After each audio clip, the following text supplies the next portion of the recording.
Hi friends, എല്ലാവർക്കും പുതിയൊരു വീഡിയോയിലേക്ക് സ്വാഗതം. ഞാനിന്ന് ക്യാബിനറ്റ് ട്രാൻസ്ഫോർമേഷൻ ആയിട്ടാണ് വന്നിരിക്കുന്നത്. ഒന്നുമില്ല, വളരെ സിമ്പിളാണ്. നമ്മുടെ ഈ പഴയ ക്യാബിനറ്റിനകത്തുള്ള സാധനങ്ങളെല്ലാം കൂടി പൊളിച്ചടക്കിയിട്ട് പുതിയ ക്യാബിനറ്റിനകത്തോട്ട് മാറ്റാൻ പോവാണ്. അപ്പോൾ നമുക്ക് നേരെ വീഡിയോയിലോട്ട് പോകാം.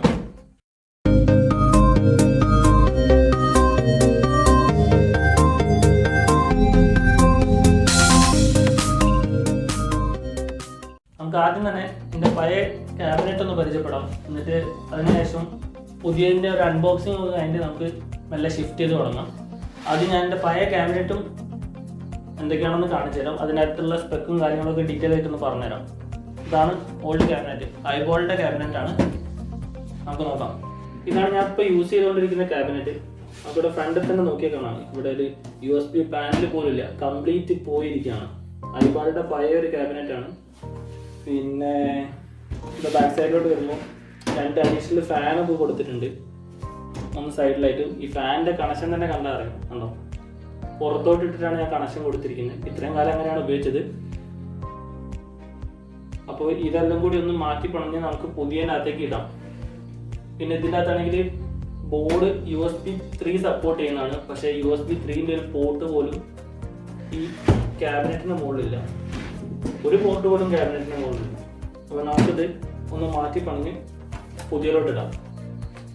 ഈ ഒരു ക്യാബിനറ്റാണ് ഞാൻ ചൂസ് ചെയ്തിരിക്കുന്നത്. ഇതെന്ന് പറഞ്ഞാൽ എയറോകൂളിൻ്റെ ബോൾട്ട് എന്ന് പറഞ്ഞ മോഡലാണ്. ഇതിന് ഒരു RGB ലൈറ്റിംഗ് കൊടുത്തിട്ടുള്ള ഒരു ക്യാബിനറ്റാണ്. പിന്നെ USB 3 പോർട്ട് വരുന്നുണ്ട്. സിംഗിൾ പോർട്ടാണ് 3 പോർട്ട് വരുന്നത്. അപ്പോൾ നമുക്ക് ആദ്യം എൻ്റെ അൺബോക്സിങ്ങിലേക്ക് പോകാം. ഈ ഒരു ക്യാബിനറ്റ് ഞാൻ ആമസോണിലാണ് വാങ്ങിയത്. ഇതിന് ഏകദേശം പ്രൈസ് വരുന്നത് 2600 ഞാൻ വാങ്ങിയപ്പോൾ വരുന്നത്. അല്ലാണ്ട് ചെക്ക് ചെയ്യുന്ന സമയത്ത് കൂടുതൽ ടൈം ഒരു 3600 പ്രൈസ് കാണിക്കുന്നത്. എന്തോ 2600 ഞാൻ വാങ്ങിയത്.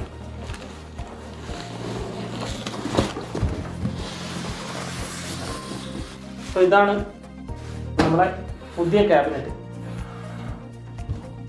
ഇതവിടെ ഫ്രണ്ടിലൊരു RGB ലൈറ്റിംഗ് ഒക്കെ കൊടുത്തിട്ടുണ്ട്. ടോപ്പ് സൈഡിലാണ് കൺട്രോളിംഗ് ഒക്കെ വരുന്നത്. ഇനി ഇതിൽ ചെറിയൊരു പ്രശ്നമുണ്ട്. ഒരു ഡാമേജ് ആയിട്ടുള്ള പ്രൊഡക്റ്റ് ആണ് വന്നത്. സൈഡിൽ ചെറിയൊരു പൊട്ടുണ്ട്. എന്താട്ടെ, നമുക്ക് എന്തായാലും ഷിഫ്റ്റ് ചെയ്യാൻ വിചാരിച്ചല്ലോ. ഇനി ഷിഫ്റ്റിങ്ങിലോട്ട് പോവാം. ഈ ഒരു സൈഡ് എന്ന് പറഞ്ഞാൽ നമ്മുടെ വയറൊക്കെ ഒന്ന് നീറ്റായിട്ട് അറേഞ്ച് വെക്കാനുള്ള സെക്ഷനാണ്. പിന്നെ ഇതിൻ്റെ അടിയിൽ നോക്കിയാൽ അടിയിൽ ഒരു നെറ്റ് കൊടുത്തിട്ടുണ്ട്. ഡസ്റ്റ് ഫ്രീ ആയി ഇരിക്കാൻ വേണ്ടി ഒരു നെറ്റ് ഫിനിഷിംഗ് ആണ് കൊടുത്തത്. പിന്നെ ടോപ്പ് സൈഡിലാണെങ്കിൽ ഇവിടെ ഒരു മാഗ്നറ്റിക് സ്ട്രിപ്പ് വരുന്നൊരു നെറ്റാണ്.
സമയത്ത് ബോർഡിൻ്റെ മുകളിലെ CPU, RAM അങ്ങനത്തെ കാര്യങ്ങളൊന്നും റിമൂവ് ചെയ്യേണ്ട ആവശ്യമില്ല. ജസ്റ്റ് ഈ ഗ്രാഫിക്സ് കാർഡ് മാത്രം ഒന്ന് റിമൂവ് ചെയ്താൽ മതി. നമുക്കിനി മെല്ലെ ഗ്രാഫിക്സ് കാർഡ് ഒന്ന് റിമൂവ് ചെയ്യാം.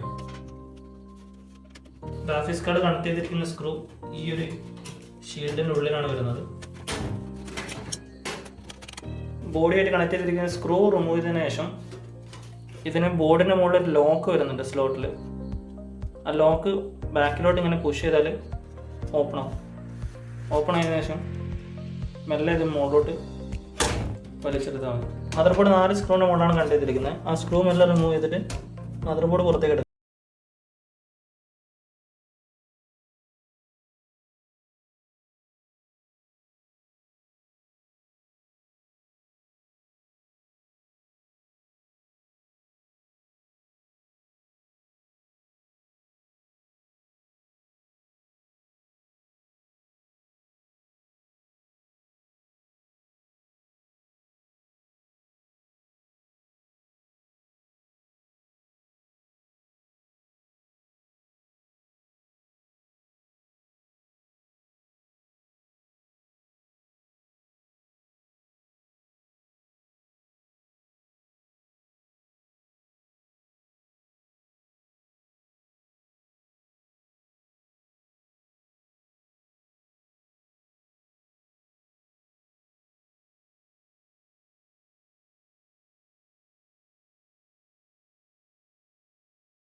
കണക്റ്റ് ആയിട്ടുണ്ട്. ഇനി ഇതിൻ്റെ ബാക്ക് സൈഡിലുള്ള ലോക്ക് അപ്ലൈ ചെയ്യാം.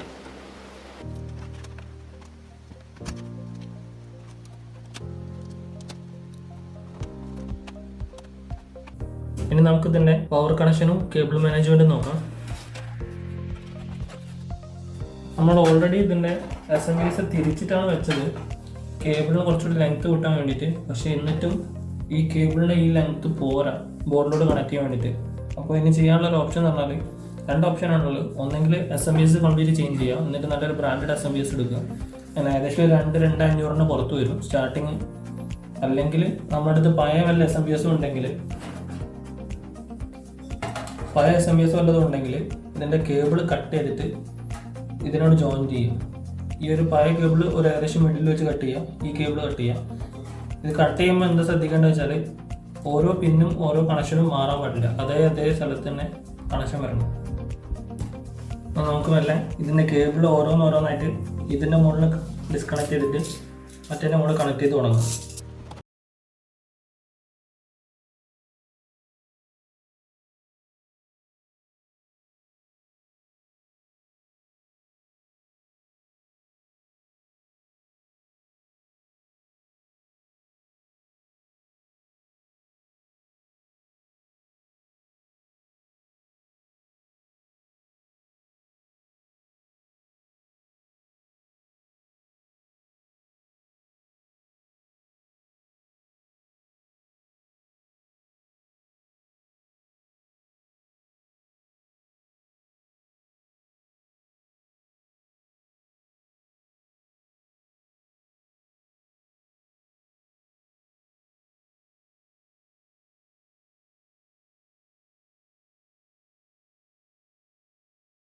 നമുക്ക് ഫ്രണ്ട് പാനലിലേക്ക് വരുന്ന കണക്ഷൻ കൊടുക്കാം.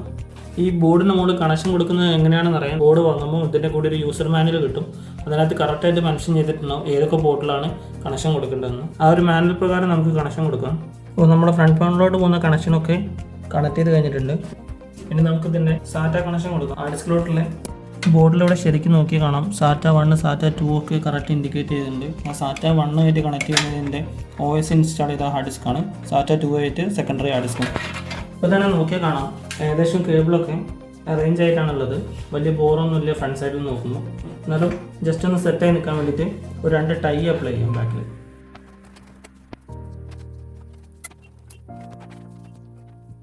കേബിളൊക്കെ അറേഞ്ച് ചെയ്തതിനു ശേഷം നമുക്ക് സൈഡിലെ പാനൽ കണക്ട് ചെയ്യാം.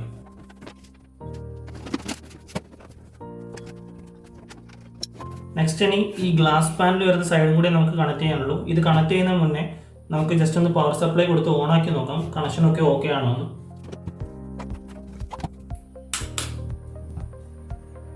ബോർഡിൽ പവർ വന്നതായിട്ട് ഇവിടെ ഇൻഡിക്കേറ്റ് ചെയ്യുന്നുണ്ട്. ക്യാബിനറ്റ് ഓൺ ചെയ്യാം.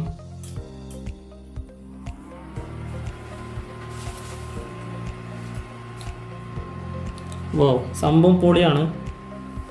കണ്ടല്ലേ ഫ്രണ്ടിൽ RGB ലൈറ്റിംഗ് ഒക്കെ ഉണ്ട്. ഞാൻ ജസ്റ്റ് ലൈറ്റ് ഓഫ് ചെയ്തൊന്ന് കാണിച്ചു തരാം.